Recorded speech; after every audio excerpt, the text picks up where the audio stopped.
Hi friends, welcome to exam elements.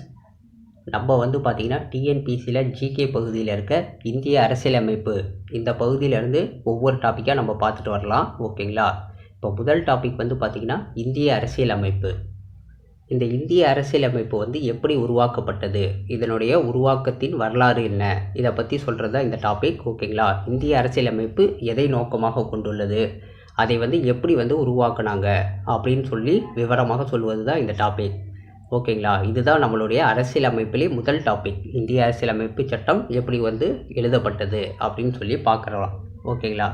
ஃபஸ்ட்டாக பார்த்திங்கன்னா நம்ம இந்தியா வந்து பார்த்திங்கன்னா 1600 அந்த காலகட்டத்திலேருந்து என்ன பண்ணாங்கன்னா, ஆங்கிலேயர்கள் வந்து பார்த்திங்கன்னா இங்கே வந்து வாணிபம் செய்கிறதுக்காண்டி வந்திருந்தாங்க. அதுக்கு முன்னாடியே வந்து பார்த்திங்கன்னா போர்ச்சுகீசியர்கள் வந்து பார்த்திங்கன்னா 1498 அந்த காலத்துலேருந்தே வந்து பார்த்திங்கன்னா இங்கே வாணிபம் செய்கிறதுக்காண்டி வந்தாங்க. ஆரம்பத்தில் வந்து பார்த்திங்கன்னா எல்லாருமே நம்ம நாட்டில் வந்து பார்த்திங்கன்னா வாணிபம் செய்கிறதுக்காண்டி தான் வந்திருந்தாங்க. ஓகேங்களா? அதுக்கப்புறம் என்ன ஆச்சுன்னா, அவங்க வந்து பார்த்திங்கன்னா நம்ம நாட்டை வந்து பார்த்திங்கன்னா ஆள்றதுக்கான அந்த முறைகளை வந்து ஏற்படுத்திக்கிட்டாங்க. எப்படின்னா வந்து பார்த்திங்கன்னா அவங்க வந்து வாணிப தலங்களை இங்கே வந்து அமைச்சாங்க. ஃபஸ்ட்டாக பார்த்திங்கன்னா வில்லியம் ஹாக்கின்ஸ் வந்திருப்பார். அவர் வந்து என்னென்னா, அப்போ வந்து முகலாய பேரரசு நடைபெற்றுட்ருக்கோம். முகலாய பேரரசு அவையில் ஜஹாங்கீர் வந்து பார்த்திங்கன்னா அப்போ மன்னராக இருப்பார். வில்லியம் ஹாக்கின்ஸ் தான் வந்து பார்த்திங்கன்னா முதலாக வந்து பார்த்திங்கன்னா வாணிபம் தளம் அமைக்கிறதுக்கு உரிமை வந்து வாங்கியிருப்பார். ஜஹாங்கீர் தான் கொடுத்துருப்பார். ஓகேங்களா?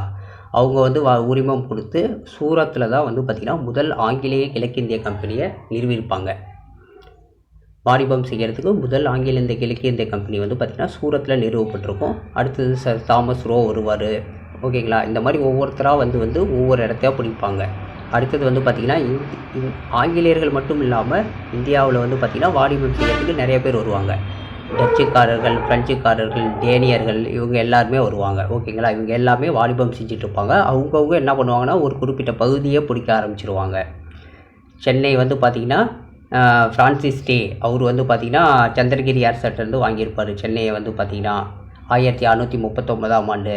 அதே வந்து பார்த்திங்கன்னா பம்பாய் வந்து பார்த்திங்கன்னா போர்ச்சுகீசியர்களுக்கும் இங்கிலாந்துக்கும் நடந்த திருமண ஒப்பந்தத்தின் மூலிமா வந்து பார்த்திங்கன்னா பம்பாய் வந்து வாங்கப்பட்டிருக்கும். ஒரு 10 பவுண்டு காசுக்காண்டி பம்பாய் வந்து வாங்கியிருப்பாங்க. இந்த மாதிரி வந்து பார்த்திங்கன்னா ஒவ்வொரு பகுதியும் வந்து பார்த்திங்கன்னா வாணிபம் செய்கிறதுக்கு வந்து அவங்க வந்து பார்த்திங்கன்னா ஒவ்வொரு பகுதியும் ஆக்கிரமிப்பு பண்ணுவாங்க. அது இல்லாமல் பார்த்திங்கன்னா போர்கள், அப்போ வந்து இருந்த நம்ம மன்னர்களோட வந்து பார்த்திங்கன்னா ஆங்கிலேயர்கள் வந்து போர் புரிந்து அது மூலியமாகவும் பார்த்திங்கன்னா நிறையா வந்து இடங்களை கைப்பற்றியிருப்பாங்க. நம்ம ஏற்கனவே படிச்சிருப்போம். கர்நாடகா போர், பிளாசி போர், பக்சர் போர், இதெல்லாம் வந்து பார்த்திங்கன்னா ஹிஸ்ட்ரியில் படிச்சிருப்போம்.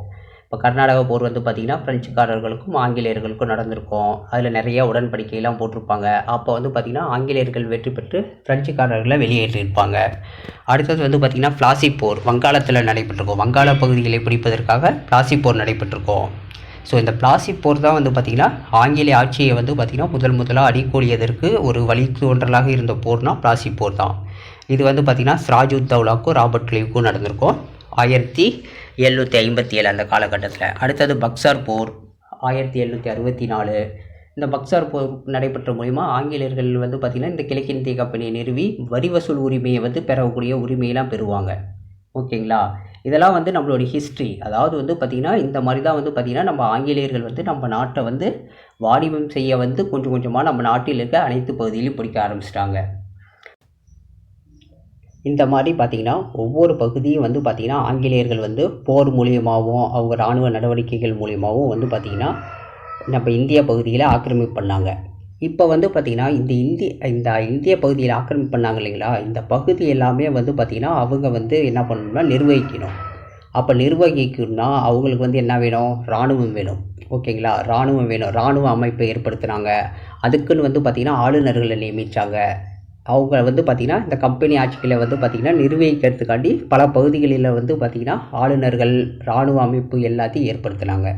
இப்போ இது எல்லாத்தையும் வந்து பார்த்திங்கன்னா நிர்வகிக்கிறதுக்கு தான் அப்போ வந்து பார்த்திங்கன்னா ஆரம்பத்தில் வந்து பார்த்திங்கன்னா ஒரு சட்டத்தை கொண்டு வந்தாங்க. அதுதான் ஃபஸ்ட்டாக வந்து பார்த்திங்கன்னா நம்மளுடைய இந்திய அரசியலமைப்புக்கு ஒரு அடிக்கோலிட்ட சட்டம்னு சொல்லலாம். ஒழுங்குமுறை சட்டம். ஓகேங்களா? 1773 வந்து கொண்டு வந்திருப்பாங்க இந்த ஒழுங்குமுறை சட்டம். கிழக்கிந்திய கம்பெனியோட ஆட்சிக்கில் இந்த ஒழுங்குமுறை சட்டம் கொண்டு வந்திருப்பாங்க. இதுதான் வந்து பார்த்திங்கன்னா ஒரு இந்திய அரசியலமைப்புக்கு அடித்தளம்.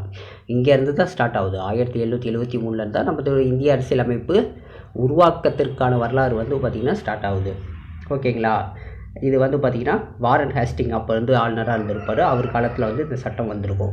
ஓகேங்களா. அடுத்தது வந்து அதே மாதிரி நிறையா சட்டங்கள் வருங்க. இந்திய கவுன்சில் சட்டம், விண்டோ மார்லி சீர்திருத்த சட்டம், மாண்டேகு சட்டம், இந்திய அரசு சட்டம். ஓகேங்களா. இந்த மாதிரி வந்து பார்த்திங்கன்னா நிறையா சட்டம் வரும். அதுக்கப்புறம் இப்போ கிழக்கிந்திய கம்பெனி கட்சி தான் வந்து பார்த்திங்கன்னா நம்ம இந்தியாவை ஆண்டுட்டு இருந்துச்சு. அதுக்கப்புறம் வந்து பார்த்திங்கன்னா ஆங்கிலேய அரசே வந்து பார்த்திங்கன்னா நேரடியாக ஆட்சி பண்ணும். அதுதான் வந்து பார்த்திங்கன்னா இந்த விண்டோ மார்லி, மாண்டேகு சட்டம், இந்திய அரசு சட்டம், இந்திய கவுன்சில் சட்டம், இதெல்லாம் வந்து பார்த்திங்கன்னா இந்தியாவை ஆட்சி செய்வதற்கு ஆங்கிலேய அரசு கொண்டு வந்த சட்டங்கள். ஓகேங்களா. கிழக்கிந்திய கம்பெனி ஆட்சி முடிஞ்சு ஆங்கிலேயர்களே நேரடியாக நம்ம இந்தியாவை வந்து கண்ட்ரோல் பண்ண ஆரம்பிச்சிட்டாங்க. அவங்களுக்கு தான் இந்தியா வந்து வந்துட்டு இருந்துச்சு. மாதிரி காலங்கள் போக போக என்ன ஆகிட்டாங்கன்னா இந்தியாவில் வந்து பார்த்திங்கன்னா நிறையா வந்து போர் வந்து நடக்க ஆரம்பிச்சிருச்சு. வந்து பார்த்திங்கன்னா இராணுவம் அவங்களோட ஆட்சிக்கு எதிராக வந்து பார்த்திங்கன்னா மக்கள் புரட்சி பண்ண ஆரம்பிச்சிட்டாங்க. நிறைய கலகங்கள் நடைபெற்றது. இப்போ 1757 நம்ம கலகம் பார்த்துருப்போம். வேலூர் கலகம், இதெல்லாம் வந்து பார்த்திங்கன்னா நிறையா வந்து இந்த மாதிரி கலகங்கள்லாம் நடைபெற்ற ஆரம்பிச்சிருச்சு. ஆங்கில ஆட்சியை எதிர்க்க ஆரம்பிச்சிட்டாங்க. நம்ம மக்கள் வந்து பார்த்திங்கன்னா ஆங்கிலேயர் ஆட்சியை எதிர்க்க ஆரம்பிச்சிட்டாங்க. அப்புறம் நிறையா சீர்திருத்த இயக்கங்கள் தோன்றுச்சு. நிறையா வந்து பார்த்திங்கன்னா கட்சி இயக்கங்கள் இதெல்லாம் வந்து பார்த்திங்கன்னா தோன்றி என்ன பண்ணுச்சுன்னா நம்ம ஆங்கில ஆட்சியை அகற்றி நாமளே வந்து ஆட்சி செஞ்சுக்கணும் அப்படிங்கிற எண்ணங்கள் எல்லாத்துக்கிட்டையும் வந்துச்சு. காந்தி வந்தார். எல்லாருமே வந்து தலைவர்கள்லாம் நிறையா தலைவர்கள் உருவாக்குனாங்க. எல்லாம் வந்து பார்த்திங்கன்னா நம்மளுடைய அரசியலமைப்பு சட்டத்தை நம்மளே உருவாக்கி நம்ம நாட்டை வந்து நம்மளே ஆண்டுக்கணும் அப்படின்னு சொல்லி ஒரு பரவலாக ஒரு கோட்பாடு வந்து வந்துச்சு மக்கள்கிட்டே வந்து பார்த்திங்கன்னா. ஸோ அந்த மூலியமாக வந்தது தான் வந்து பார்த்திங்கன்னா இந்த இந்திய அரசியலமைப்பு. ஸோ இந்த இந்திய அரசியலமைப்பு சட்டம் உருவானதுக்கு பின்னாடி பார்த்திங்கன்னா ஒரு 200-250 ஆண்டு வரலாறு இருக்குது. இது எல்லாத்தையும் நம்மளால் டீட்டெயிலாக பார்க்க முடியாது. நான் ஒரு சுருக்கமாக தான் சொல்லியிருக்கேன். இது எல்லாமே வந்து பார்த்திங்கன்னா டீட்டெயிலாக நீங்கள் எதில் படிப்பீங்கன்னா ஹிஸ்ட்ரியில் படிப்பீங்க. ஓகேங்களா. ஒழுங்குமுறை சட்டத்திலேருந்து வரிசையாக 1773லேருந்து நிறைய சட்ட திருத்தங்கள் மூலிமா கொண்டு வந்திருப்பாங்க. இது எல்லாமே நீங்கள் வந்து பார்த்திங்கன்னா இந்த சட்ட போராட்டங்கள் எல்லாமே வந்து பார்த்திங்கன்னா ஹிஸ்ட்ரியில் படிப்பீங்க. நம்ம இங்கே சுருக்கமாக ஒரு முன்னுரையாக தான் பார்த்துருக்கோம். ஓகேங்களா. ஓகே, நம்ம சப்ஜெக்டுக்குள்ளார போகலாம். ஸ்ட்ரெயிட்டாக வந்து பார்த்திங்கன்னா இப்போ இந்த இந்திய அரசியலமைப்பு அப்படின்னா என்னதுன்னா வந்து பார்த்திங்கன்னா ஒரு இந்திய அரசியலமைப்புங்கிறது என்னென்னா ஒரு நாடு இருக்குன்னா அந்த நாட்டினுடைய நிர்வாகத்தை வந்து பார்த்திங்கன்னா அதனுடைய அடிப்படை கொள்கைகளை சார்ந்து அமைந்துள்ளது. ஓகேங்களா. ஒரு நாடு வந்து எந்த மாதிரி ஆட்சி பண்ணணும் அந்த நாட்டை வந்து பார்த்திங்கன்னா அப்படிங்கிறத அடிப்படையாக வச்சு அது எழுதியிருப்பாங்க. ஓகேங்களா. அது வந்து பார்த்திங்கன்னா அதுதான் வந்து பார்த்திங்கன்னா இந்திய அரசியலமைப்பின் அறிமுகம். ஒரு நாட்டினுடைய சட்டங்கள், விதிகள், அந்த நாடு வந்து பார்த்திங்கன்னா எப்படி வந்து நிர்வகிக்கணும் அப்படின்னு பற்றி சொல்கிறதோட அடிப்படை கொள்கைகள் தான் வந்து பார்த்திங்கன்னா இந்திய அரசியலமைப்பு. ஸோ இந்த இந்திய அரசியலமைப்பு வச்சு தான் நாமே வந்து பார்த்திங்கன்னா நம்ம நாட்டை வந்து நிர்வகிச்சுக்கிறோம். ஓகேங்களா. அடுத்து வந்து பார்த்திங்கன்னா இந்த நாட்டின் அச்சாணி என்று அழைக்கப்படுகிறது. இந்திய அரசியலமைப்பு தான் வந்து பார்த்திங்கன்னா நாட்டின் அச்சாணி என்று அழைக்கப்படுகிறது. இது ரொம்ப ரொம்ப ரொம்ப இம்பார்ட்டண்டான கொஷின். வந்து பார்த்திங்கன்னா அடிக்கடி கேட்டுக்கிட்டே இருப்பாங்க. நாட்டின் அச்சாணி என்று அழைக்கப்படுவது எதுன்னா இந்திய அரசியலமைப்பு. ஓகேங்களா. அடுத்தது வந்து பார்த்திங்கன்னா இதனுடைய செயல்பாடு என்னென்னா அரசின் குடிமக்கள் அனைவருக்கும் ஒருங்கிணைக்கக்கூடிய அடிப்படை விதிகளை வழங்கக்கூடியது. ஸோ குடிமக்கள் இருக்காங்கன்னா அவங்க எல்லாத்துக்கும் வந்து பார்த்திங்கன்னா எல்லா விதிகளும் வந்து பார்த்திங்கன்னா வழங்குவது தான் இந்த அரசியலமைப்பு சட்டத்தோட நோக்கம். அரசியலமைப்பு சட்டம் நம்ம எதுக்கு எழுதுகிறோன்னா நம்ம வந்து பார்த்திங்கன்னா நம்மளுக்கு நம்மளே விதிகளை வகுத்து கொண்டு அதன்படி வாழ வேண்டும் என்பதற்காகவும் நம்மளே வந்து எழுதிக்கிறது தான் வந்து பார்த்திங்கன்னா இந்த அரசியலமைப்பு சட்டம். இந்த அரசியலமைப்பு சட்டம் வந்து பார்த்திங்கன்னா எந்த நாட்டு அடிப்படை கொள்கையிலேருந்து எடுத்துக்கோம்னா நம்ம வந்து அமெரிக்காவிலேருந்து எடுத்துருப்போம். ஓகேங்களா. அமெரிக்காவோட அரசியலமைப்பு சட்டத்தில் தான் பார்த்து நம்மளும் வந்து பார்த்திங்கன்னா நம்மளும் ஒரு அரசியலமைப்பு சட்டத்தை எழுதணும் அப்படிங்கிற வந்து பார்த்திங்கன்னா விஷயத்தை வந்து நம்ம அமெரிக்காவிலேருந்து எடுத்துருப்போம். ஸோ அடுத்தது வந்து பார்த்திங்கன்னா இந்த அரசியலமைப்பு சட்டம் உருவாக்குறதுக்கு பார்த்திங்கன்னா நிறைய தலைவர்கள் கோரிக்கை வச்சுருப்பாங்க. இது வந்து பார்த்திங்கன்னா 19ஆம் நூற்றாண்டுலேருந்து இந்த அரசியலமைப்பு சட்டம் நம்ம எழுதியே ஆகணும் அப்படின்னு சொல்லிட்டு நமக்கு நானே நம்ம ஆண்டுக்கிறதுக்கு நம்மளுக்கு ஒரு சட்டம் வேணும் அப்படின்னு சொல்லி பல தலைவர்கள் கோரிக்கை வைப்பாங்க. அதில் முதலாக யார் கோரிக்கை வைப்பாங்கன்னா எம்என் ராய். ஓகேங்களா. அரசியல் சட்ட சபையை முதலாக வந்து வேண்டும் என்று கோரிக்கை வைத்தவர் வந்து பார்த்திங்கன்னா எம்என் ராய் 1934ஆம் ஆண்டு கோரிக்கை வச்சுருப்பார். இவர் வந்து பார்த்திங்கன்னா ஒரு கம்யூனிஸ்ட் கட்சியோட தலைவர். ஓகேங்களா. அடுத்தது வந்து பார்த்திங்கன்னா 1935ஆம் ஆண்டு இந்திய தேசிய காங்கிரஸ் அரசியல் நிர்ணய சபைக்கு வடிவம் கொடுத்தது. இந்திய தேசிய காங்கிரஸ் இருக்கும்போது பார்த்திங்கன்னா இந்த அரசியல் நிர்ணய சபையை நம்ம அமைச்சே ஆகணும், அதுக்கு நம்ம வந்து ஏற்பாடுகள் செய்வோம் அப்படின்னு சொல்லி முதலாக அதுக்கு வடிவம் கொடுக்குறாங்க இந்திய தேசிய காங்கிரஸ் வந்து பார்த்திங்கன்னா. அப்புறமேட்டு தான் வந்து பார்த்திங்கன்னா ஆகஸ்ட் 1940 ஆகஸ்ட் 8 ஆகஸ்ட் நன்கொடை. இந்த ஆகஸ்ட் நன்கொடை அளித்தவர் யாருங்க? லின்லித் கோப்ரபு. ஓகேங்களா. 1935க்கு அப்புறம் பார்த்திங்கன்னா 1938ஆம் ஆண்டு பார்த்திங்கன்னா ஜவஹர்லால் நேரு அவர்கள் வந்து பார்த்திங்கன்னா ஒரு தீர்மானம் ஒன்று இட்டிருப்பார். அது வந்து பார்த்திங்கன்னா என்னென்னா, நம்ம நாட்டு அரசியலமைப்பை வந்து எந்த ஒரு நாடுகள் தலையீடுமின்றி நம்மளே வந்து சுதந்திரமாக அதை வந்து ஏற்படுத்தணும். அதுக்கான சட்டத்திட்டங்களை நம்மளே எழுதணும் அப்படின்னு சொல்லியிருப்பார். மேலும் வந்து பார்த்திங்கன்னா, இந்த கான்ஸ்டியூஷனை ஏற்படுத்துறதுக்கு வந்து பார்த்திங்கன்னா ஒரு தேர்தல் நடத்தணும். அந்த தேர்தல் எப்படின்னா வந்து பார்த்திங்கன்னா, வயது வந்தோர் வாக்குரிமை. வயது வந்தோருக்கு பார்த்திங்கன்னா வாக்குரிமை கொடுத்து நம்ம வந்து ஒரு தேர்தல் நடத்தி இதை வந்து நம்ம வந்து அந்த அரசியல் நிர்ணய சபையை உருவாக்கி நம்ம சட்டம் எழுதணும் அப்படின்னு பார்த்திங்கன்னா நேரு சொல்லியிருப்பார். அடுத்தது வந்து பார்த்திங்கன்னா 1940 ஆகஸ்ட் 8 வந்து பார்த்திங்கன்னா இதுதான் வந்து பார்த்திங்கன்னா ஆகஸ்ட் நன்கொடை அப்படின்னு சொல்லுவாங்க. இதை அறிவித்தவர் யாருன்னா லின்லித்கோ பிரபு. லின்லித்கோ பிரபு வந்து பார்த்திங்கன்னா அப்போ வந்து பார்த்திங்கன்னா நம்மளுக்கு வந்து பார்த்திங்கன்னா நம்ம அரசியலமைப்பு சட்டத்தை எழுதுறதுக்கு நாங்கள் வந்து பார்த்திங்கன்னா உதவுகிறோம் அப்படின்னு சொல்லியிருப்பார். நாங்கள் வந்து பார்த்திங்கன்னா வரையறை பண்ணி தரோம் அப்படின்னு சொல்லி உறுதிமொழி கொடுத்துருப்பாரு. ஆனால் வந்து அவர் என்ன சொல்லுவார்னா வந்து பார்த்திங்கன்னா 2ஆம் உலகப் போர் முடித்ததுக்கப்புறம் நம்ம செஞ்சுக்கலாம் அப்படின்னு சொல்லியிருப்பார். ஆனால் பார்த்திங்கன்னா இது இந்திய தலைவர்களால் வந்து பார்த்திங்கன்னா இது வந்து பார்த்திங்கன்னா ஒரு நிராகரிக்கப்பட்டிருக்கும். ஏன்னா இது பார்த்திங்கன்னா ஒரு ஏமாற்று வேலைங்கிற மாதிரி நம்ம தலைவர்கள் வந்து சொல்லியிருப்பாங்க. அப்போ வந்து பார்த்திங்கன்னா ஏன்னா வந்து பார்த்திங்கன்னா அப்போ 1939 முதல் 45 வரை வந்து பார்த்திங்கன்னா 2ஆம் உலகப் போர் நடைபெற்ற காலத்தினால இன்னும் அதுக்கு டைம் இருக்குது. அதனால் வந்து அவ்வளோ நாள் எங்களால் பொறுத்திருக்க முடியாது அப்படிங்கிற மாதிரி சொல்லுவாங்க. ஓகேங்களா? அப்போ இந்த ஆகஸ்ட் நன்கொடை தான் வந்து பார்த்திங்கன்னா இந்த அரசியலமைப்பு சட்டத்தை வந்து பார்த்திங்கன்னா ஃபஸ்ட்டாக வந்து நாங்கள் பிரிட்டிஷ் கவர்மெண்ட் வந்து ஏற்றுக்கிட்டு நாங்கள் வந்து வரையறை பண்ணி தரோம் அப்படின்னு சொன்னது. இதில் இன்னொன்று என்ன சொல்லியிருப்பாருன்னா, இந்த ஆகஸ்ட் நன்கொடையில் வந்து பார்த்திங்கன்னா வந்து அவர் வந்து என்ன சொல்லியிருப்பாருன்னா வந்து பார்த்திங்கன்னா, நான் ஆங்கிலேயர்களும் வந்து பார்த்திங்கன்னா இதில் இருக்கணும். அந்த சபையில் வந்து பார்த்திங்கன்னா நாங்கள் ஆங்கிலேயர்கள் வந்து வரையறை பண்ணி உங்களுக்கான அந்த சட்டத்தை தரோம் அப்படின்னு சொல்லியிருப்பாங்க. ஓகேங்களா? இதுதான் வந்து பார்த்திங்கன்னா ஆகஸ்ட் நன்கொடை.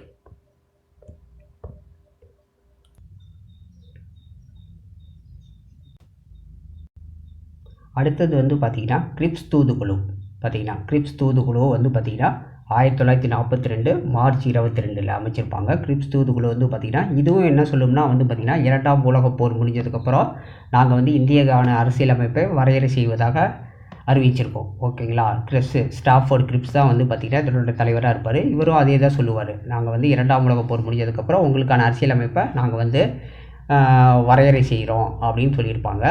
இது வந்து பார்த்திங்கன்னா இப்போ அவங்களும் அதான் சொல்லியிருப்பாங்க. நீங்கள் ஆகஸ்ட் ஆஃபர்லேயும் இதுலேயும் வந்து பார்த்திங்கன்னா ஆகஸ்ட் ஆஃபரில் வந்து என்னென்ன சொல்லியிருப்பாங்கன்னா வந்து இந்திய அரசியலமைப்பு உருவாக்க வந்து நாங்கள் பண்ணுறோம், எங்களுடைய தலைமையில் நடக்குங்கிற மாதிரி சொல்லியிருப்பாங்க. இந்த கிரிப்ஸ் தூதுக்குழு இவருக்கு ஸ்டாஃபோர்டு கிரிப்ஸ் தான் வந்து பார்த்திங்கன்னா நீங்களே அமைச்சிங்க. ஓகேங்களா? இந்த புதிய அரசியலமைப்பை உருவாக்கும் பணி வந்து பார்த்திங்கன்னா முற்றிலும் இந்தியர்களுக்கு விடப்படும் அப்படின்னு சொல்லியிருப்பார். ஓகேங்களா? நீங்களே உங்களுக்கான சட்டத்தை நீங்களே வந்து எழுதிங்க, நாங்கள் எங்களுடைய தலையீடு இருக்க வேணாம் அப்படின்னு ஸ்டாஃபோர்டு கிரிப்ஸ் வந்து பார்த்திங்கன்னா சொல்லியிருப்பார். ஆனால் வந்து ஒரு கண்டிஷன் என்ன போட்டிருப்பாங்கன்னா, நீங்கள் எழுதக்கூடிய அந்த அரசியல் நிர்ணய சபை வந்து பார்த்திங்கன்னா கடைசியாக வந்து பிரிட்டிஷ் கவர்மெண்ட் தான் அதை வந்து ஏற்றுக்கொண்டோம் அப்படின்னா தான் வந்து பார்த்திங்கன்னா அதை ஏற்றுக்கொள்ள முடியும் அப்படின்னு சொல்லியிருப்பாங்க. ஸோ இதை விமர்சித்து காந்தி அவர்கள் கூட பார்த்திங்கன்னா திவாலாகி இருக்கும் வங்கியின் பின் தேதியிட்ட காசோலை அப்படின்லாம் சொல்லியிருப்பார். ஓகேங்களா? இந்த கிரிப்ஸ் தூதுக்குழுவை ஏற்றுக்க மாட்டாங்க. பார்த்திங்கன்னா இது வந்து ஒரு என்ன சொல்கிறது, ஒரு போர் அப்போ நடைபெற்றுருக்கனால நம்ம வந்து பார்த்திங்கன்னா இந்த மாதிரி சொல்கிறாங்க, இதை வந்து ஏற்றுக்க முடியாது அப்படிங்கிற மாதிரி விமர்சிச்சிருப்பாங்க. அப்புறம் கிரிப்ஸ் தூதுக்குழு மூலிமா தான் பார்த்திங்கன்னா அடுத்தது வந்து பார்த்திங்கன்னா அமைச்சரவை தூதுக்குழு அப்படின்னு சொல்லக்கூடிய அந்த கேபினட் தூதுக்குழு வந்து அமைச்சிருப்பாங்க. ஓகேங்களா? அப்போ கிரிப்ஸ் வந்து பார்த்திங்கன்னா அதிகாரத்தை கொடுத்துருவார், நீங்கள் எழுதிங்க அப்படின்னு சொல்லிட்டு. முதல்ல வந்து நீங்கள் வந்து ஒரு அமைச்சரவை தூதுக்குழுவை ஏற்பாடு பண்ணுங்கள் அப்படின்னு சொல்லியிருப்பார். ஓகேங்களா? அந்த அமைச்சரவை தூதுக்குழு தான் எப்போ வந்து பார்த்திங்கன்னா 1946 மார்ச் 24 ஏற்படுத்தியிருப்பாங்க. இதில் வந்து பார்த்திங்கன்னா ஒரு தலைவர் 2 உறுப்பினர்கள் இருக்காங்க. ஒன்று வந்து பார்த்திங்கன்னா பெத்தி கிளாரன்ஸ், ஸ்டாஃபோர்ட் கிரிப்ஸ், அலெக்சாண்டர். ஓகேங்களா? கிரிப்ஸும் இதில் ஒருத்தர் இருக்கார், பெத்தி கிளாரன்ஸ், ஏவி அலெக்சாண்டர். இவங்க தலைமையில் வந்து பார்த்திங்கன்னா ஒரு கேபினட் தூதுக்குழு அமைச்சிருப்பாங்க. இந்த கேபினட் தூதுக்குழுவோடைய நோக்கம் என்னென்னா, அரசியல் நிர்ணய சபையை ஏற்படுத்தி அரசியல் அமைப்பை உருவாக்குதல். ஓகேங்களா? அரசியல் நிர்ணய சபையை அமைத்து அதன்படி அரசியல் அமைப்பை நம்ம எழுதுறதுக்காண்டி நம்ம ஏற்படுத்திக்கிட்டது தான் இந்த கேபினட் தூதுக்குழு. ஓகேங்களா? இந்தியாவில் தேர்தலை நடத்தி ஒரு இடைக்கால அரசை ஏற்படுத்தணும் அப்படின்னு இவங்க வந்து பார்த்திங்கன்னா இதோட நோக்கத்தை சொல்லியிருப்பாங்க. அதுக்கப்புறம் பார்த்திங்கன்னா இடைக்கால அரசு ஏற்படுத்தியிருப்பாங்க. யாருன்னா நேருவோட தலைமையில். எப்போனா வந்து பார்த்திங்கன்னா செப்டம்பர் 2 1946 நேருவோட தலைமையில் இடைக்கால அரசு அமைஞ்சிருக்கும். இந்த கேபினட் தூதுக்குழுவின் பரிந்துரையில் பேரில் அப்போ தான் வந்து பார்த்திங்கன்னா முதலாக அரசியல் நிர்ணய சபையை அமைக்கிறாங்க. என்றைக்குன்னு பார்த்திங்கன்னா டிசம்பர் 6 1946 கேபினட் தூதுக்குழுவின் பரிந்துரையின் பேரில் அரசியல் நிர்ணய சபை ஏற்படுத்தப்பட்டது. டிசம்பர் 6 1946. ஓகேங்களா? இதனுடைய உறுப்பினர் தேர்வு முறை வந்து பார்த்திங்கன்னா ஒற்றை மாற்று வாக்கு விகிதாச்சார பிரதிநிதித்துவம் இருக்கணும் அப்படின்னு சொல்லி பார்த்திங்கன்னா 2 சொல்லியிருப்பாங்க. இதனுடைய தேர்தல் எப்படி நடக்கும்னா மறைமுக தேர்தல் நடக்கும். நேரடியாக மக்கள் போய் தேர்ந்தெடுத்துருக்க மாட்டாங்க. மக்களால் தேர்ந்தெடுத்த உறுப்பினர்கள் மூலிமா தேர்ந்தெடுத்திருப்பாங்க. ஓகேங்களா. மொத்தம் வந்து பார்த்திங்கன்னா எத்தனை உறுப்பினர்கள் வந்து பார்த்திங்கன்னா இந்த அரசியல் நிர்ணய சபைக்கு செலக்ட் ஆவாங்க அப்படின்னு பார்த்தீங்கன்னா 389 உறுப்பினர்கள் வந்து தேர்ந்தெடுத்திருப்பாங்க. இதில் வந்து பார்த்திங்கன்னா மாகாண பிரதிநிதிகள் வந்து பார்த்திங்கன்னா 292 பேர் இருப்பாங்க. அப்போ வந்து பார்த்திங்கன்னா இந்தியா வந்து பார்த்திங்கன்னா பல மாகாணங்களாக இருந்துச்சு இல்லைங்களா. அப்போ அந்த மாகாணத்திலேருந்து வந்து பார்த்திங்கன்னா 292 பிரதிநிதிகள் வந்து இருந்திருப்பாங்க. ஓகேங்களா. இது வந்து பார்த்திங்கன்னா 10 லட்சம் மக்களுக்கு ஒருத்தர் அப்படிங்கிற விதத்தில் இந்த தேர்தல் நடந்திருக்கும். 10 லட்சம் மக்களுக்கு ஒருத்தரை தேர்வு செய்கிற மாதிரி அப்படிங்கிற மாதிரி நடந்திருக்கும். ஓகேங்களா. அடுத்தது வந்து பார்த்திங்கன்னா சுதேச அரசுகளின் நியமன உறுப்பினர்கள் 93 பேர். அப்போ நிறையா வந்து பார்த்திங்கன்னா சுதேச அரசு இருந்துச்சு இல்லைங்களா. திருவிதாங்கூர் அரசு, தஞ்சை, சரபோஜி மன்னர், புதுக்கோட்டை சமஸ்தானம், அந்த மாதிரி நிறையா இருக்கும் பார்த்திங்கன்னா. அந்த சுதேச அரசுகள்லேருந்து ஒவ்வொருத்தர் வந்து பார்த்திங்கன்னா மொத்தம் 93 சுதேச அரசுகள் இருந்துச்சு. அதுலேருந்து ஒரு உறுப்பினர்கள். அடுத்தது வந்து பார்த்திங்கன்னா மாகாண முதன்மை ஆணையர்கள். மாகாண முதன்மை ஆணையர்கள் யார் யார் வந்து பார்த்திங்கன்னா டெல்லி, அஜ்மீர், கூர்க், பலுச்சிஸ்தான். ஓகேங்களா. டெல்லி, அஜ்மீர், கூர்க், பலுச்சிஸ்தான் இந்த 4 வந்து பார்த்திங்கன்னா மாகாண முதன்மை ஆணையர்கள். அது இப்போ வந்து பார்த்திங்கன்னா ஆட்சி செஞ்சுட்டு இருந்தாங்க. அவங்களுடைய சார்பில் 4 பேர். ஓகேங்களா. டெல்லி, அஜ்மீர், கூர்க், அது இல்லாமல் பலுச்சிஸ்தான்.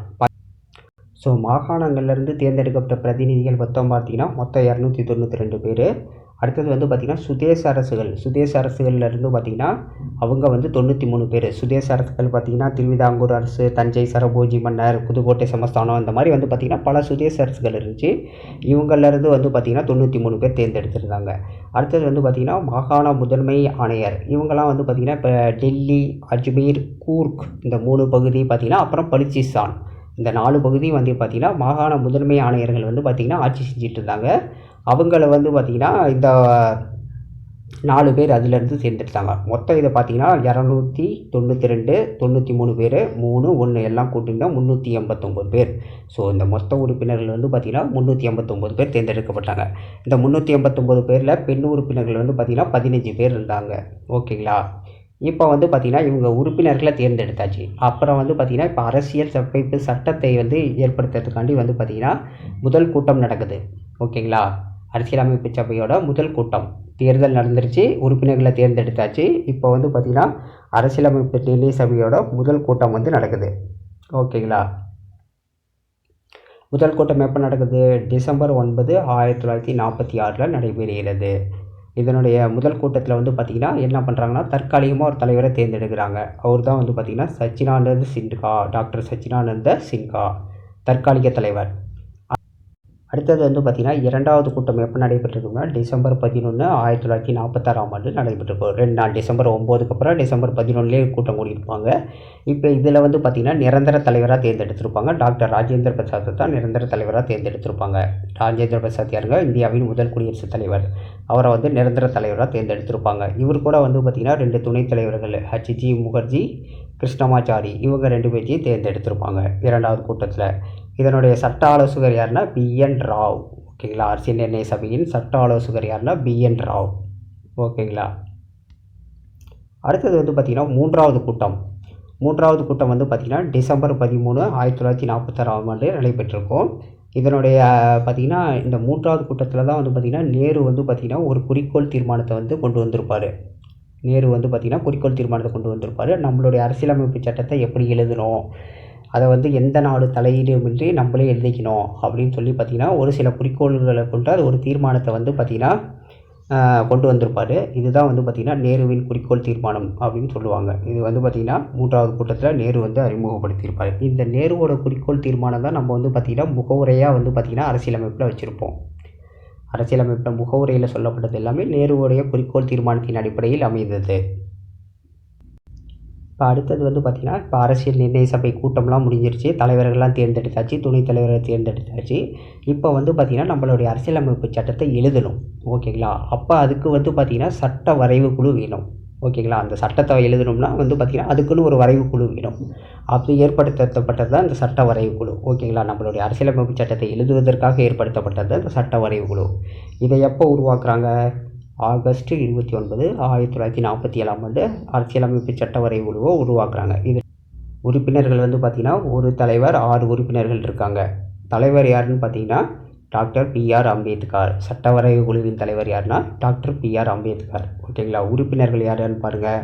முன்சி கிருஷ்ணசாமி, கோபாலகிருஷ்ணசாமி, சையது முகமது சாதுல்லா, மாதவராவ் கிருஷ்ணமாச்சாரி. ஓகேங்களா. இவங்கெல்லாம் வந்து உறுப்பினர்களாக இருக்காங்க. இந்த தலைவர்கள் உறுப்பினர்கள்லாம் பார்த்துங்க, இது எக்ஸாமில் கேட்குறாங்க. ஓகேங்களா. யார் யாரெல்லாம் வந்து பார்த்திங்கன்னா சட்டக்குழுவில் வந்து உறுப்பினர்களாக இருந்தாங்க. சட்டத்தி வரைக்குழுவின் தலைவர் வந்து அம்பேத்கர். இதை ஞாபகம் வச்சுக்கோங்க. ஓகேங்களா. அடுத்தது வந்து பார்த்திங்கன்னா இந்த அரசியலமைப்பு சட்டம் மொத்தமாக நம்மளுக்கு எழுதுறதுக்கு எவ்வளோ நாள் ஆச்சு. இப்போ தலைவர்கள் வந்துட்டாங்க, துணைத் தலைவர்கள் எல்லாமே சேர்ந்து சட்ட வரைவு குழு மூலிமா வந்து பார்த்திங்கன்னா அரசியலமைப்பு சட்டத்தை எழுதுகிறாங்க. எழுதுறது மொத்தம் எவ்வளோ காலம் எழுதுனாங்க பார்த்திங்கன்னா 2 வருடம் 11 மாதம் 18 நாட்கள். 2 வருடம் 11 மாதம் 18 நாட்கள் மொத்தம் வந்து பார்த்திங்கன்னா நம்மளுடைய இந்திய அரசியலமைப்பு சட்டத்தை எழுதுறதுக்கு அவ்வளோ நாள் தேவைப்பட்டது. ஓகேங்களா. ஏன்னா நம்மளுடைய இந்திய அரசியலமைப்பு சட்டம் தான் பார்த்திங்கன்னா உலகத்திலேயே மிக நீளமான அரசியலமைப்பு சட்டம். இது வந்து பார்த்திங்கன்னா எல்லாத்த பற்றி விவரமாக எழுதியிருப்பாங்க. எல்லாத்த பற்றியும் சொல்லுது. அடிப்படை உரிமைகள், அடிப்படை கடமைகள், அரசுக்கு வழிகாட்டும் நெறிமுறைகள், தேர்தல் நடத்தைமுறைகள், ஒரு மனிதனுக்கு தேவையான எல்லா விஷயங்களையும் சொல்கிறது தான் வந்து பார்த்திங்கன்னா நம்மளுடைய இந்திய அரசியலமைப்பு சட்டம். இது உலகத்திலேயே மிக நீளமான எழுதப்பட்ட அரசியலமைப்பு. ஓகேங்களா. அதனால தான் பார்த்திங்கன்னா இவ்வளோ டைம் எடுத்துருக்குது. ஒவ்வொன்றையும் யோசித்து ஆராய்ச்சி இதெல்லாம் வந்து கொண்டு வரணும், இதெல்லாம் கொண்டு வரக்கூடாதுன்னு வந்து பார்த்திங்கன்னா பல திருத்தங்களை கொண்டு வந்து எழுதியிருப்பாங்க. மொத்த அமர்வு வந்து பார்த்திங்கன்னா 11 அமர்வு. ஓகேங்களா. நம்மளோட சட்ட வரைவு குழு வந்து பார்த்திங்கன்னா மொத்தம் 11 அமர்வு உட்காந்து இதை எழுதியிருக்காங்க. செலவு வந்து பார்த்திங்கன்னா 64 லட்சம். ஓகேங்களா. 64 லட்சம் இதற்காக செலவு பண்ணியிருக்காங்க. இது எங்கேருந்துனா பார்த்திங்கன்னா 60 நாடுகளின் அரசியலமைப்புலேருந்து எடுத்து எழுதப்பட்டிருக்காங்க. 60 நாடுகளின் அரசியலமைப்புலேருந்து எதெல்லாம் சிறப்பான கூறுகள் இருக்குதுன்னு பார்த்து அதை எல்லாத்தையும் எடுத்து எழுதியிருக்காங்க. ஓகேங்களா. அதே மாதிரி நம்மளுடைய சட்டம் 1935 இந்திய அரசு சட்டம் ஒன்று போட்டிருப்பாங்க. இந்த இந்திய அரசு சட்டத்தில் வந்து பார்த்திங்கன்னா அதில் வந்து பார்த்திங்கன்னா நிறைய விஷயங்கள் சொல்லியிருப்பாங்க. அதையும் எடுத்து நம்மளுடைய இந்திய அரசியலமைப்பு சட்டத்தில் நிறைய எழுதியிருக்கோம். ஓகேங்களா. 1935 இந்திய அரசு சட்டத்திலிருந்து ஒரு மேக்ஸிமம் ஒரு 60% பகுதியை வந்து பார்த்திங்கன்னா நம்மளுடைய அரசியலமைப்பு சட்டத்தில் சேர்த்துருக்கோம். இதை எழுதியவர் யாருன்னா வந்து பார்த்திங்கன்னா பிரேம் பிகாரி நரேன் ரைஜடா அப்படிங்கிறவர் வந்து பார்த்திங்கன்னா எழுதியிருக்காரு. பிரேம் பிகாரி நரேன் ரைஜடா இவர் வந்து பார்த்திங்கன்னா இத்தாலிய பாணியில் நம்மளுடைய அரசியலமைப்பு சட்டத்தை எழுதியிருக்காரு. ஓகேங்களா. இது ரொம்ப முக்கியம், பார்த்துங்க. பிரேம் பிகாரி நரேன் ரைஜடா அப்படிங்கிறவர் எழுதியிருக்காரு. இந்த எழுதப்பட்ட அரசியலமைப்போட உண்மையான பிரதி எங்கே இருக்குன்னா பார்த்திங்கன்னா இப்பயும் பார்த்திங்கன்னா நம்மளுடைய நாடாளுமன்றத்தில் லைப்ரரி ஒன்று இருக்குல்ல, நூலகம், அதில் உள்ள ஹீலியம் வாயுவால் நிரப்பப்பட்ட கண்ணாடி குடுவையில் வைக்கப்பட்டுள்ளது. ஸோ வந்து பார்த்திங்கன்னா நம்மளுடைய உண்மையான பிரதி எங்கே இருக்குன்னா வந்து பார்த்திங்கன்னா நாடாளுமன்றத்தில் இருக்க நூலகத்தில் ஹீலியம் வாயுவால் நிரப்பப்பட்ட கண்ணாடி குடுவையில் இன்னும் பாதுகாப்பாக வச்சுருக்காங்க. ஓகேங்களா. ஸோ எழுதப்பட்ட இந்த அரசியலமைப்பு வந்து பார்த்திங்கன்னா எப்போ இந்த இந்திய அரசியலமைப்பு சபையால் நிர்ணய சபையால் ஏற்றுக்கொள்ளப்பட்டிருக்கும்னா வந்து பார்த்திங்கன்னா நவம்பர் 26, 1949 வந்து பார்த்திங்கன்னா இந்திய அரசியலமைப்பு நிர்ணய சபையால் நமது அரசியலமைப்பு சட்டம் ஏற்றுக்கொள்ளப்பட்டிருக்கோம். ஓகேங்களா. இது எப்போ நடைமுறைக்கு வந்திருக்குன்னு பார்த்திங்கன்னா ஜனவரி 26, 1950. இந்த 2 இயரும் ரொம்ப ரொம்ப ரொம்ப முக்கியம். எக்ஸாமில் கேட்டுக்கிட்டே இருப்பாங்க. எப்போ ஏற்றுக்கொள்ளப்பட்டது, எப்போ நடைமுறைக்கு வந்தது, ரெண்டையும் பார்த்துங்க. ஏற்றுக்கொள்ளப்பட்டது நவம்பர் 26, 1949. நடைமுறைக்கு வந்தது ஜனவரி 26, 1950. ஓகேங்களா. ஏற்றுக்கொள்ளப்பட்டு ஏன் வந்து இவ்வளோ நாள் ஆச்சுன்னா வந்து பார்த்திங்கன்னா 1929 லாகூர் காங்கிரஸ் மாநாடு நடைபெற்றிருக்கும். அந்த காங்கிரஸ் மாநாட்டில் வந்து பார்த்திங்கன்னா பூர்ண சுயராஜ்யம் அடையணும் அப்படின்னு சொல்லி பார்த்திங்கன்னா நம்மளுடைய தலைவர்கள் வந்து பார்த்திங்கன்னா கோரிக்கை வச்சுருப்பாங்க. பூர்ண சுயராஜ்யம் நம்ம அடைந்தே தீரணும், விடுதலை அடைந்தே ஆகணும் அப்படின்னு சொல்லி பார்த்திங்கன்னா கோரிக்கை வச்சுருப்பாங்க. அதன்படி வந்து பார்த்திங்கன்னா 1930 ஜனவரி 26 வந்து பார்த்திங்கன்னா பூர்ண சுயராஜ்ய நாள் அப்படின்னு சொல்லி நம்ம தலைவர்கள் எல்லாமே கொண்டாடியிருப்பாங்க. ஓகேங்களா. அதுதான் வந்து பார்த்திங்கன்னா நம்மளுடைய ஒரு சுதந்திர நாள் மாதிரி அப்படின்னு வச்சிங்களேன், அந்த மாதிரி கொண்டாடியிருப்பாங்க. அதை வந்து அந்த நாளை வந்து நம்மளுடைய இந்திய அரசியலமைப்பு சட்டம் நடைமுறைக்கு வந்த நாளாக இருக்கட்டும் அப்படின்னு சொல்லி பார்த்திங்கன்னா அந்த நாளில் கொண்டு வந்திருப்பாங்க. அது எப்போனா 1930 ஜனவரி 26 நடைபெற்றிருக்கோம். அந்த நாளை வந்து பார்த்திங்கன்னா அதுக்காண்டி வந்து பார்த்திங்கன்னா ஜனவரி 26, 1950 வந்து பார்த்திங்கன்னா இந்திய அரசியலமைப்பு சட்டம் நடைமுறைக்கு வந்த நாளாக அறிவிச்சிருப்பாங்க. ஓகேங்களா. ஸோ இந்த எழுதப்பட்ட நம்மளுடைய அரசியலமைப்பு சட்டத்தில் என்னென்ன சிறப்பம்சங்கள் இருக்குது அப்படின்னு சொல்லி பார்க்கலாம். நம்ம ஏற்கனவே சொன்னோம் இல்லைங்களா, ஃபஸ்ட் எடுத்தோடனே முகவுரை. இந்த முகவுரை தான் பார்த்திங்கன்னா ஜவஹர்லால் நேருவினுடைய குறிக்கோள் தீர்மானம். இதுதான் வந்து பார்த்திங்கன்னா முகவுரை. உருவாக்கத்தின் போது எவ்வளோ இருந்துச்சுன்னா ஒரே ஒரு முகவரி தான் இருந்துச்சு. இப்போயும் வந்து பார்த்திங்கன்னா ஒரு முகவரி தான் இருக்குது. இதை வந்து பார்த்திங்கன்னா ஒரு முறை வந்து திருத்தம் பண்ணியிருப்பாங்க. எப்போனா வந்து பார்த்திங்கன்னா 1976ஆம் ஆண்டு 42வது சட்ட திருத்தத்தின் மூலயமா முகவரையை வந்து திருத்திருப்பாங்க. சமதர்ம சமய சார்பின்மை ஒருமைப்பாடு அப்படிங்கிற வேர்டை வந்து பார்த்திங்கன்னா முகவரையில் சேர்த்துருப்பாங்க. இந்த முகவரைங்கிற டாப்பிக்கை நீங்கள் பின்னாடி படிப்பீங்க. அது நம்ம அப்போ தெளிவாக பார்க்கலாம். ஓகேங்களா? அடுத்தது வந்து பார்த்திங்கன்னா அட்டவணை. ஓகேங்களா? இதில் வந்து பார்த்திங்கன்னா உருவாக்கத்தின் போது 8 அட்டவணைகள் இருந்திருக்கும். இப்போ தற்போது வந்து பார்த்திங்கன்னா 12 அட்டவணைகள் இருக்குது. அரசியலமைப்பு சட்டத்தில் மொத்தம் வந்து பார்த்திங்கன்னா 8 அட்டவணைகள், தற்போது வந்து பார்த்திங்கன்னா 12 அட்டவணைகள் இருக்குது. அடுத்தது வந்து பார்த்திங்கன்னா பகுதிகள். எத்தனை பகுதிகளாக இருக்குது அரசியலமைப்பு சட்டம் அப்படின்னு பார்த்திங்கன்னா உருவாக்கத்தின் போது 22 பகுதிகள் இருந்தது. தற்போது வந்து பார்த்திங்கன்னா 25 பகுதிகள் இருக்கிறது. அடுத்தது வந்து பார்த்திங்கன்னா விதிகள்.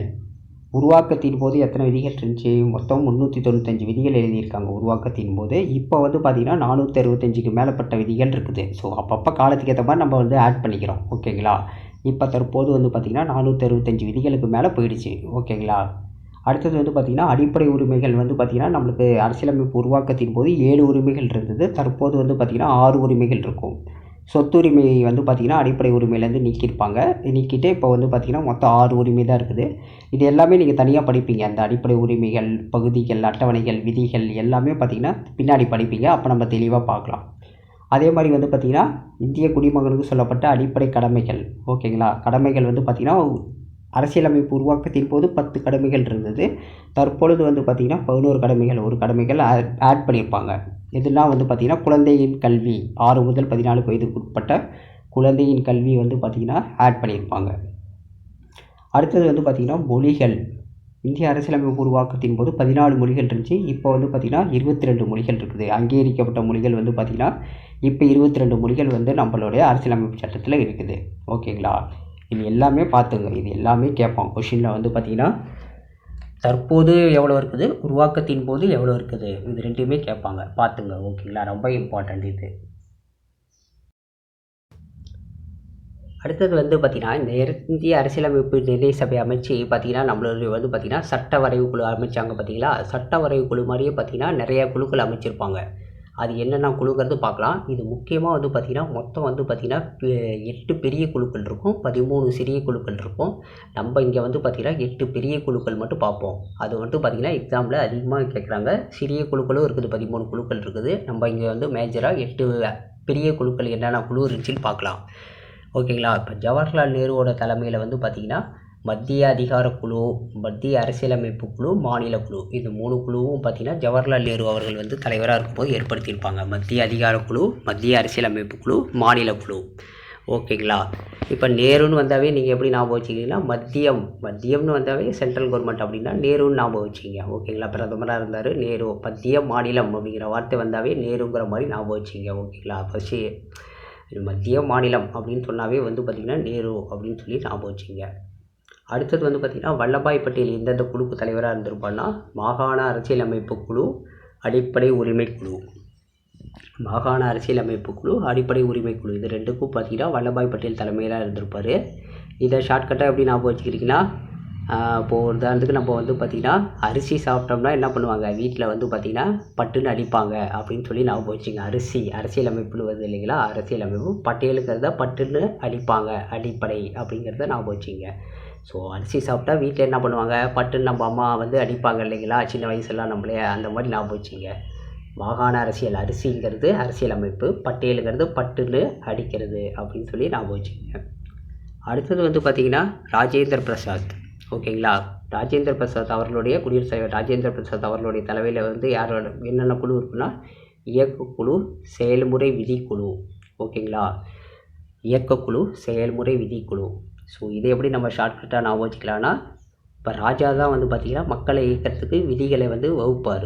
ஓகேங்களா? அப்போ ராஜேந்திர பிரசாத் ராஜான்னு ஞாபகம் வச்சுங்க. மக்களை இயக்கம் செய்வதற்கு விதிகள் வந்து கொடுப்பது ராஜா தான் அப்படின்னு சொல்லி ஞாபகம் வச்சுங்க. ஓகேங்களா? ராஜா தான் மக்களை இயக்கிறதுக்கு விதிகளை வந்து கொடுப்பாரு அப்படின்னு சொல்லி ஞாபகம் வச்சுங்க.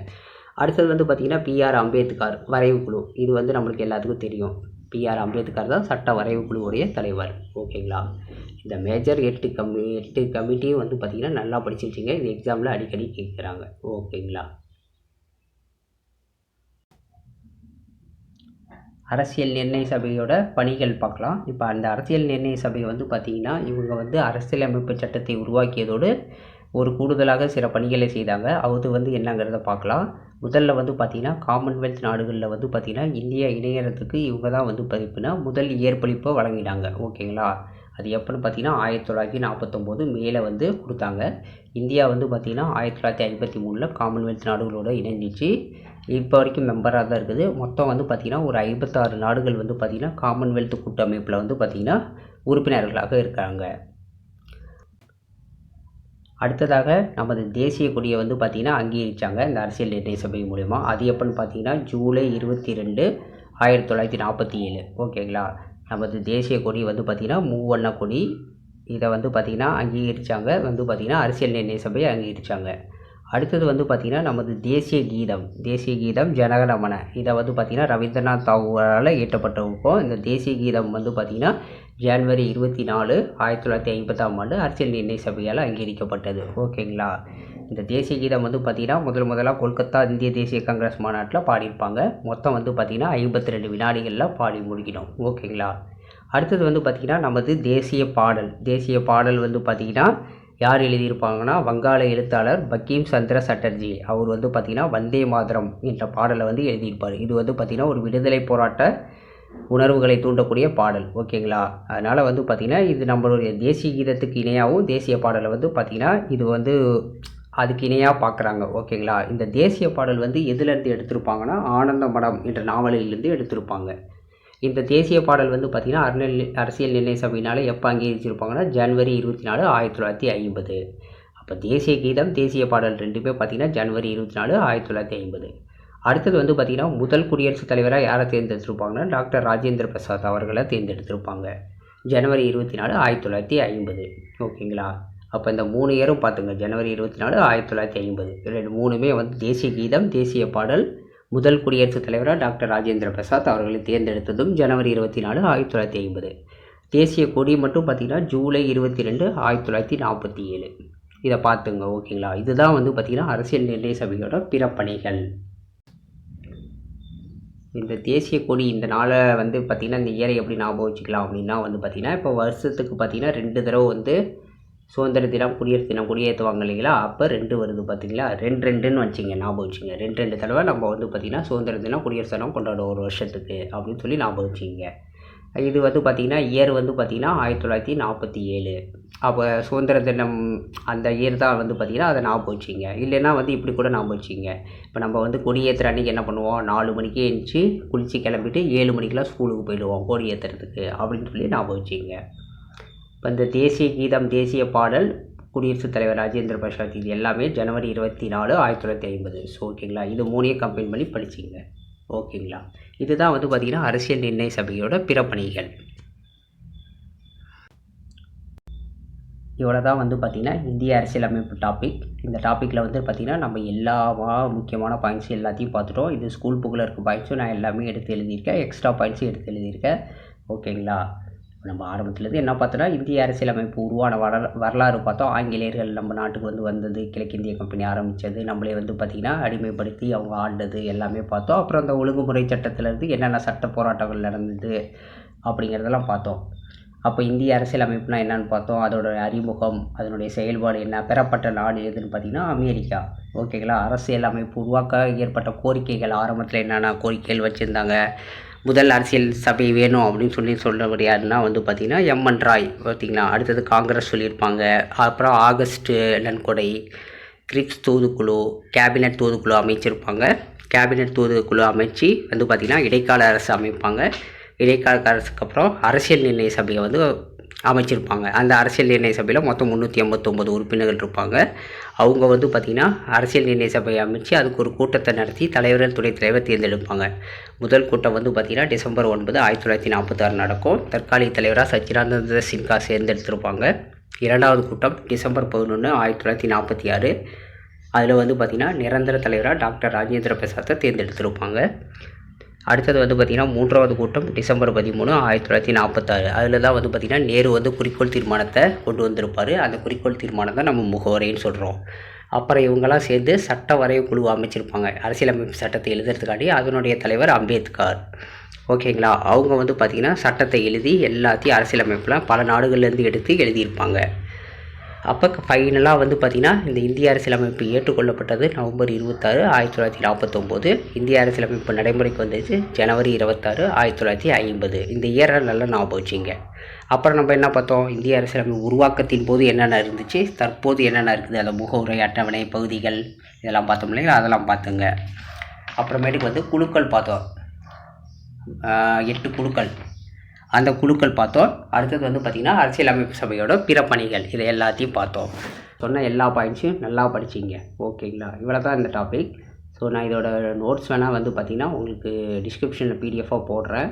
நீங்கள் டவுன்லோட் பண்ணி நீங்கள் எடுத்து வச்சு படிச்சிங்க. ஓகேங்களா. ஓகேங்க. தேங்க்யூ.